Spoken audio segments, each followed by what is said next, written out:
तो आप देख रहे होंगे कि हमने एक पिछले समय में कुछ दिनों पहले एक मुद्दा उठाया था जनपद पंचायत को लेकर। जनपद पंचायत के जो मामला सामने आया था उसमें तमाम लोग बीच में सामने आए थे। जिन नेताओं से भी हमने काफ़ी लोगों से भी बातचीत करी थी, नेताओं से भी बातचीत करी थी, लेकिन फिलहाल में उसका जवाब हमें सही नहीं मिला था। लेकिन अब वो जनपद पंचायत जो बन रही है वहाँ पर उसमें एक भाजपा के नेता की ज़मीन सामने आ रही है, जिसमें एक भाजपा के जो वरिष्ठ नेता हैं शिवचरण जाटव वो दावा कर रहे हैं कि वो ज़मीन उन्हीं की है और उनकी माताजी के नाम पर है।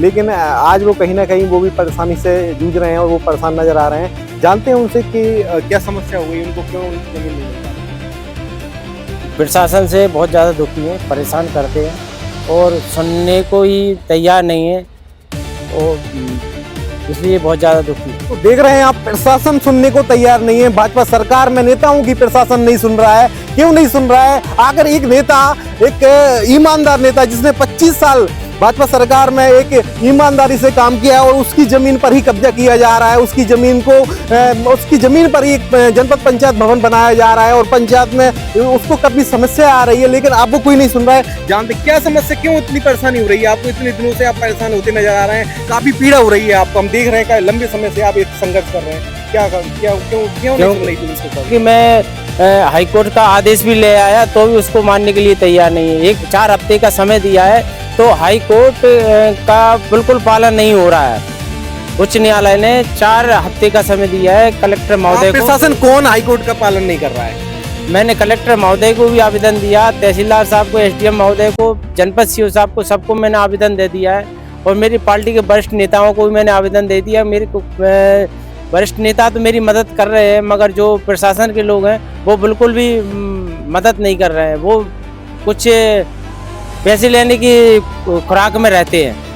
तो क्या आपसे रिश्वत मांगी जा रही है? बिल्कुल मांगी जा रही है। वो कितनी डिमांड रखी जा रही है? वो तो लंबी डिमांड मांग रखते हैं मगर मेरे पास तो क्या प्रशासनिक अधिकारी मांग रहे हैं आपको? अधिकारी कर्मचारी मांगते हैं।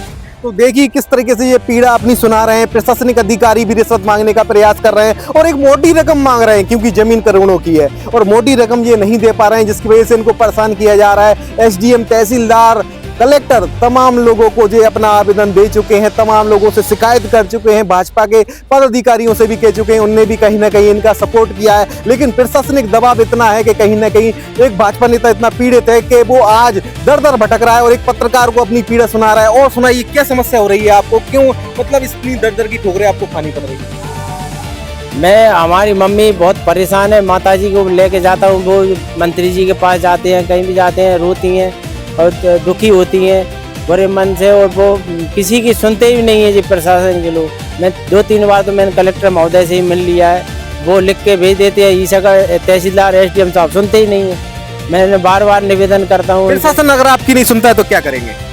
प्रशासन नहीं सुनता तो मैं फिर से हाई कोर्ट तो गया, मैं कंटेम्प्ट लगवाऊंगा इन पर। फिर भी अगर आप सुनवाई सुनवाई नहीं हुई तो मैं सुप्रीम कोर्ट तक जाऊंगा। फिर भी नहीं है, सुनवाई नहीं हुई तो मैं आत्महत्या कर लूंगा, मैं धरना प्रदर्शन करूंगा, मैं इनको छोड़ूंगा नहीं।